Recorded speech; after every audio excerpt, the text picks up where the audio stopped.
this is the last video of unit number 3. So here we will go through different instruments, different microphones like vocals, and we will discuss how can you set EQs, how can you set compression or gates for all of the various instruments. So that's what I will talk about, is just a guideline. It's nothing which is fixed, it's nothing which can always be done like that and then it just sounds good. So it's just like an idea and a point where you can start.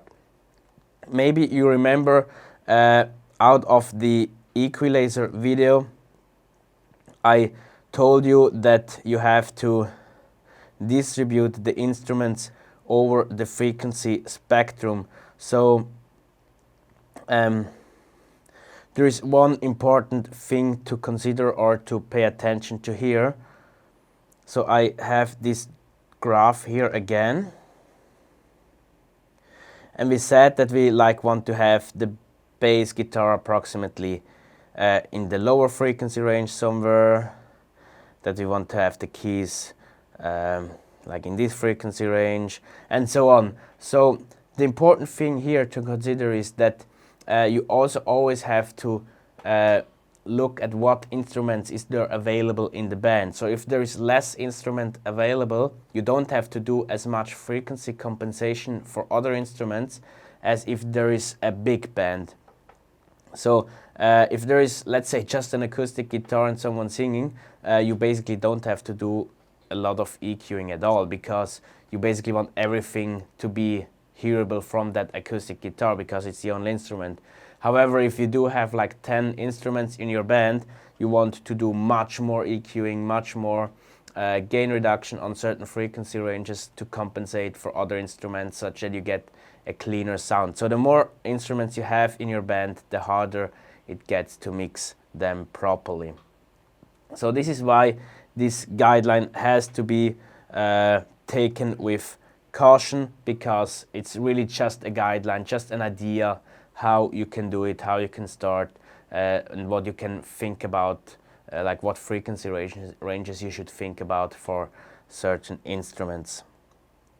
And of course also this point number 3 here, it's always much more important how the sound is than how the EQ or the compressor looks like. So many people know the EQ, the equalizer has to look a certain way that it sounds normally good, but they stop listening to how it actually sounds, and that's a big mistake, because you don't want a nice looking equalizer, you want a good sound. So that's the final goal always. So never just trust into how the EQ looks like and then do it such that it looks good. So always really listen to how it sounds. This is also why I tell everyone to, whenever you start with the sound check, to first switch off the equalizer so that you can hear how the instrument sounds naturally, and then switch it on again and start changing the parameters.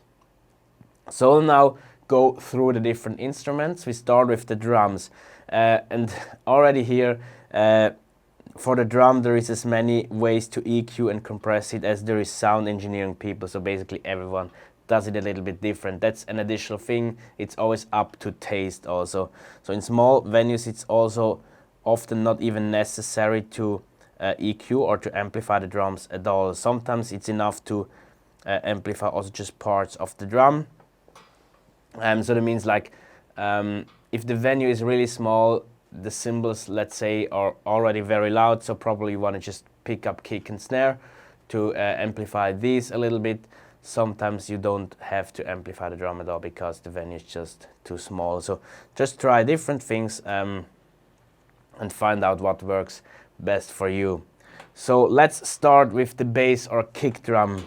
So the bass or kick drum is very strong, around 60 to 80 Hertz. So make sure these frequency ranges are sticking out of the mix.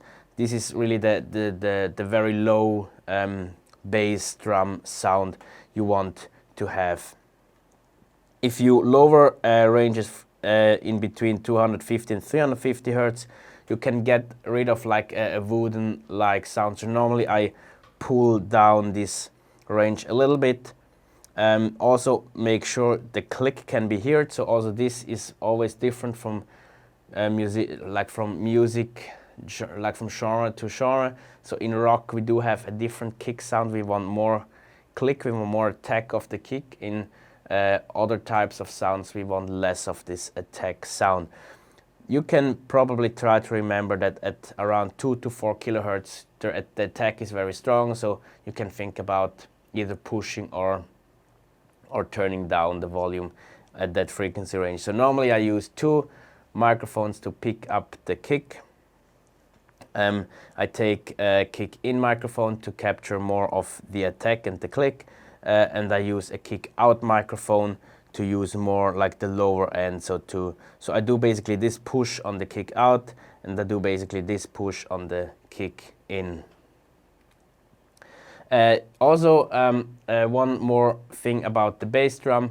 If you do want, basically I will recommend you to compress it. Make sure you set the attack time to approximately 60 to 70 milliseconds because of the transients. All drum parts do have transients, so make sure the transients go through without any compression, and then do compression. You can take a ratio of about 1 to 5, so do a little, the compression can really be like hard compression. Don't limit it, but just compress it like 5 to 1 or even a bit more.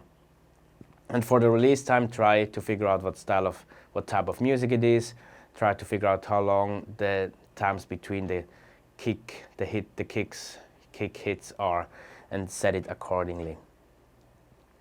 And then we go further to the snare. So the snare, I like to have like heavy full snares, so I normally lift from 140 to 260 hertz to get this fatty snare sound, and I normally also lower from then 300 to 500 hertz to get the boxiness of the snare out. So I want to have a very strong low end of the snare, and of course I also want the chain to be heard. So the chain is around 5 to 6 kilohertz, so I push this one normally a bit. Also here I normally use 2 snare mics, a bottom and a top. So I always low cut the top snare at about 120 hertz, but the snare bottom mic, which is only supposed to pick the chain, I will cut much higher to probably 500 hertz or even higher, so that we really just get the chain from that snare mic. Also here you can use compressors for both of the snare mics. It's basically the same as with the kick drum. You can use a ratio of 5 to 1, and you can probably use an attack time of approximately 60 to 70 milliseconds, so the transients can pass nicely. For rack toms or toms in general, I lift normally also around 200 to 300 hertz, depends on the tom a little bit, to like get full tom sounds, and you can also lift from 4 to 6 kilohertz to get more attack. I don't really like a lot of attack on toms. I want them to be smooth, so I normally don't lift at 4 to 6 too much. Also here, if you want to make the tom a bit smoother, a bit rounder, you can get rid of the boxy sound if you lower between 400 and 600 hertz. So this is what I normally do, and this is what I normally do as well. And yeah, here we have the push for the attack, so if you want more attack you can also do that. So as I said already, the floor tom is pretty similar. The floor tom just is more stronger on the lower frequencies, so you would rather push from 80 to 120 a little bit more. So it is actually already in the area of the kick drum here. Again, also I would lower from 300 to 500, probably a little bit over 500 to get a smoother, rounder tom sound. And again, you have here the attack, so if you want more attack you can lift 4 to 6 kilohertz. So that's pretty similar, just all a little bit lower frequencies for the floor tom. Hi-hat is a pretty, like for the hi-hat, the higher frequencies are much more important, so I cut the lows up to 500 hertz. Everything below I don't really need for the hi-hat. And I also turn down frequencies up to about 1 kilohertz to really get the highs much stronger. You can also decide to lower 2 to 4 kilohertz a little bit. to just take off the aggressive like sound of the hi-hat a little bit. And then we get to the overheads. I now forgot to mention, sorry for that, I forgot to mention on the hi-hat and also on the floor tom, I normally do compression, similar as I do it for snare and kick drum. For all of these drum parts I also do gates, so always also switch on the gates to compensate for audio bleed. Try to find out to what threshold you can set the gain such that it closes when the drum is not hit, so that you can really get rid of the snare bleeding into the kick, the snare bleeding into toms, and the other way around. Try to use not too fast attack and release times, just play around a little bit with these settings and see if you can hear a difference in sound. I don't really have a guideline here to how you should set the attack and release and the hold for the gate there. All right, so then we go to the overhead. So important here, the overheads don't only pick up the cymbals. The overheads, they also pick up the whole drum basically. So you don't want to high cut to low cut too much. I normally low cut to approximately 250, maybe 300 hertz. So I want to get rid of the kick drum, and probably don't go above 200 hertz because we still want the snare to be in the overheads as well. So yeah, here I even wrote only 100 hertz. So cut up to 100 hertz, probably a little bit higher, and then probably decrease the lower mids a little bit to not have the snare and the toms too much in. You just want them a little bit in the background to make the whole drum sound fuller. And then try to find a good setting for the cymbals, like the highs and the high mids, so that the cymbals are not too loud. It's always there's always a danger that the cymbals are too loud and then the voices in the mix cannot be heard anymore. So make sure the cymbals are not too loud so that the voices still can be heard, because the voices are much more important to be heard in the mix than the cymbals most often for most types of musics. All right, so that was the drum. So we continue now with the bass guitar. So the bass guitar is very strong at the low frequencies. So normally I push around 60 to 80. I maybe go even further down to 40. I often also don't do a low cut at all. I rather do a little low cut at the kick drum, but I sometimes or often don't do a low cut for the bass drum, for the bass guitar at all, because so we get like the whole frequency range down covered by the bass guitar and the kick drum just at a certain spot, which is around 60 to 80 to 100 hertz. So I push here around 60 to 80, and then I sometimes also lift 500 to 800 to get a little bit more clarity, like a bit more brighter bass and a bit more defined bass. If you want to have the slap of the bass also, you can rise 2 to 3 kilohertz, so the slap is heard better. If the bassist does not do slapping, you don't have to push these frequencies.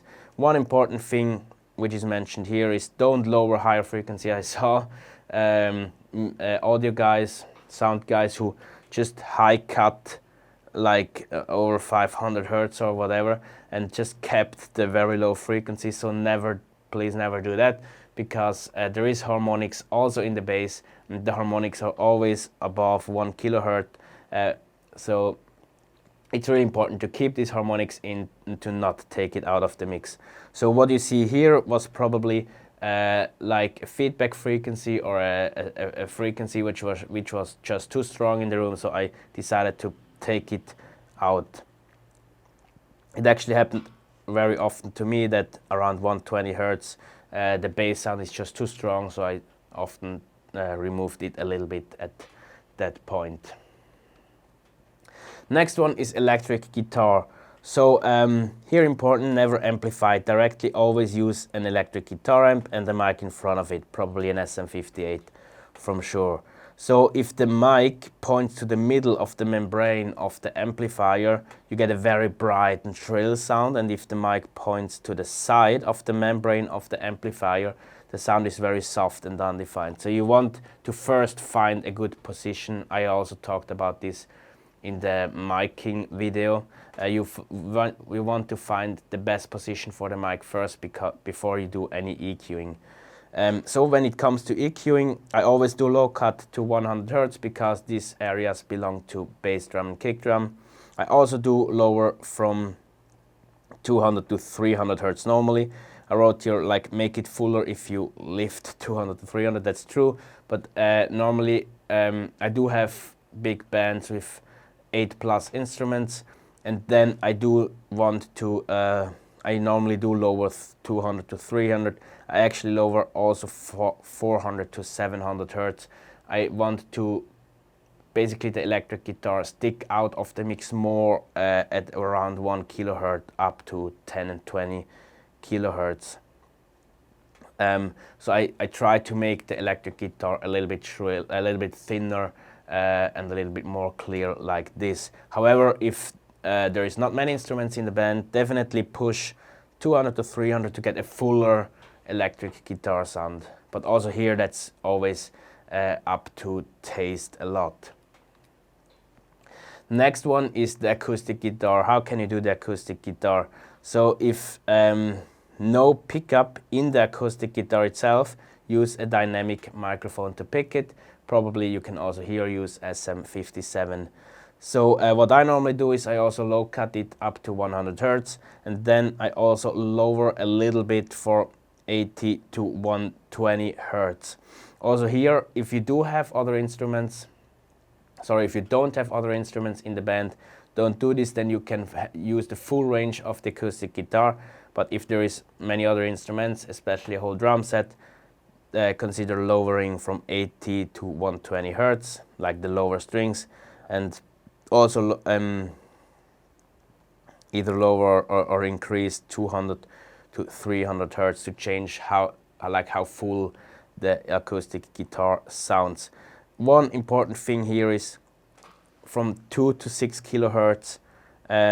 No, that was not the thing I wanted to say. From 2 to 6 kHz, you can also change it to get more brilliance. But the important thing for acoustic guitars actually is that it is always in a good range in the high frequencies, high mids and high frequencies. Never turn down the high frequencies too much because the whole brilliance of the acoustic guitar is in that frequency. So these frequencies are really important for the acoustic guitar. Around 2 kHz is that area in the ear where it hurts the most. So if 2 kHz is too loud, our ear gets hurt the fastest, basically. I've also talked about this when we talked about the phone scale at the very beginning of this course in the acoustics basics. So our ear gets hurt, or we think it's the loudest around 2 kHz always. So always try to consider for the acoustic, but probably even more for the electric guitar, to pull down 2 to 3 kHz a little bit. So that's actually this bullet point here. I almost always, especially at the electric guitar, search for this around 2 to 3 kHz sound, which is very shrill and sharing, and I try to pull this down such that the whole sound is a little bit smoother and it doesn't hurt the ears of the audience. Next one is piano. Piano has a huge frequency range. If there is a bass guitar, I normally do a low cut up to 80 or even 100 Hz also, because the bass covers this already. However, I don't do it if the piano is the only instrument, then I don't do any low cut at all. If you lift at 500 to 700 Hz, the piano sounds much warmer. So that's actually the important thing on the piano, I would say, to get like a warm sound. So always consider this range here, 500 to 700, if you probably want to push it a little bit to get a warm piano sound. 2 to 7 kilohertz is like the brilliance of the piano. So if you want it to be more brilliant and clear, you can consider pushing 2 to 7 kilohertz a little bit. For compressors and gates on all of these instruments, on bass guitar, electric guitar and acoustic guitar, I normally do a little bit of compression. I don't do too much of compression, so just like probably 6 dB compression, not a lot more. I choose very short attack times because also here we don't have, actually the transients are the most important on the drums, but on the guitars I do take some attack time, but not 70 milliseconds, probably 20 to 30, something around that. And then I just choose a ratio of 1 to 4 maybe, and turn just to compress it a little bit and get a more like a smaller like range, especially for the acoustic guitar and the electric guitar. Sometimes they strum over the fret and sometimes they just pick the strings, and that's a big difference in volume, so you can a little bit compensate for that if you do a nice compression there. Also for the acoustic guitar, a gate is pretty important because the acoustic guitar also picks off sound from the stage, and you want to get rid of this audio bleed which comes into the acoustic guitar. Then last, the vocals. So the vocals are the most important part of the whole mix. We as humans can relate to vocals the best, so make sure you always work on the settings of the vocals the most, because we want to have them sounding the best. This is also what is most important in the mix. The vocals should stick out of the mix the most. So what I normally do is I low cut up to 100 Hz, probably 90 or 80 for males, because they got a lower voice. And then I lower around 300 to 400 Hz normally to remove that boom sound.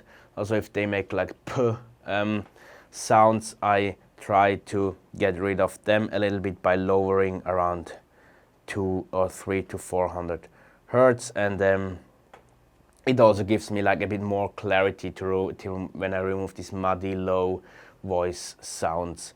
800 to 1 kilohertz removes this nose effect. Sometimes the voice sounds as if the person would close its nose, and that doesn't sound very natural, so I always try to find this area where this effect happens, and then I try to pull this frequency a little bit down to get a more natural voice sound. Then the sibilants, they are around 3 to 6 kilohertz, so don't lower them too much. They are very important. Also the harmonics, they're very important. We want to have them in the mix, so never ever turn down above 1 kilohertz too much. Of course the S sound can sometimes be too strong, so be aware of that. You can also use de-essers, you can also use compressors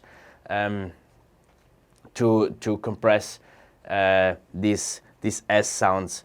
Also anyway, compression is really important for vocals. Always make sure you compress them nicely with about a ratio of about 3 to 1. Here you can use very fast attack times. You can go down to almost 0 milliseconds. And then probably also like compress around 6 dBs, probably up to 10 dBs, but not more, else the voice will not sound natural anymore. Also for the microphones of the vocals, you can use a gate. Just don't put the threshold too high, else the voice will be cut at a certain point, which this effect we don't want. So you can use a gate, you can use compressors. I normally not always use gates, but compressors definitely. Actually, I would say most important for vocals. Of course, I use it on the drums, I use it on instruments, but on the vocals, compressor really the most important thing, because we want to hear the person always singing or speaking. So make sure you always use good compression on vocals. So that was my guideline through all the different parts of a band. Maybe you can try to remember these things a little bit, but you always should keep in mind that the most important thing is that you just practice a lot, that you train your ear to listen to how these different instruments and voices sound, and this is the only way basically to become a good sound engineer. This is just a guideline, just some idea where to start, some information on how I do it normally, but it's not how it has to be done, so don't trust into these numbers too much. Alright, that's it for the moment, and see you in the next video. This is actually the final video of unit number 3, so we will after this one continue with the next unit, which is number 4.